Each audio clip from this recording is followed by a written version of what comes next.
Sindh educational welfare association के मरकज़ी chairman Syed महबूब अली शाह पंहिंजी रिहाइश गाह ते मीडिया सां ॻाल्हाईंदे चयो आहे त ज़िंदगीअ जे मुख़्तलिफ़ शोबनि में सकरनि जे नौजवाननि, शागिर्दनि, आफ़ीसरनि, वापारियुनि समेत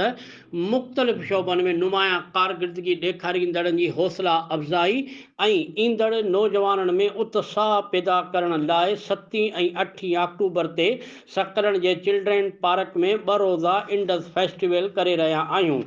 जंहिंमें मथे ज़िक्र कयल किरदारनि खे मञता एवॉर्ड ॾिना वेंदा। हिन चयो त ॿ रोज़ा फेस्टिवल खे 6 सेशननि में विरहायो वियो आहे। पहिरें ॾींहं ते 3 सेशन कया वेंदा, जंहिंमें यूथ कॉन्फ्रेंस, ज़रई कॉन्फ्रेंस ऐं बिज़नेस कॉन्फ्रेंस, जॾहिं त ॿिए ॾींहं वारे सेशन में तालीमी कॉन्फ्रेंस, अदबी कॉन्फ्रेंस ऐं सुघड़ कॉन्फ्रेंस शामिल आहिनि।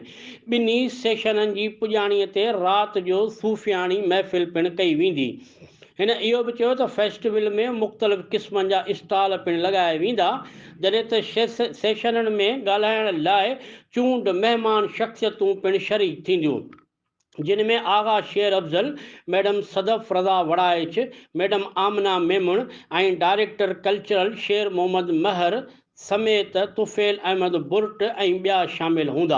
हिन वधीक चयो त सेवा सां हिन फेस्टिवल में rotary club Hyderabad, HM enterprises, Justuju foundation ऐं कल्चर खाते जो शहकार पिणु शामिल आहे, जॾहिं त सकरन प्रेस क्लब जो इख़लाक़ी ऐं सहाफ़ती सहकार पिणु हमेशह जियां आहे। इन मौक़े ते सेकंड फेस्टिवल जो ऑर्गेनाइज़र सैयद कुर्बान अली शाह पिणु मौजूदु हो।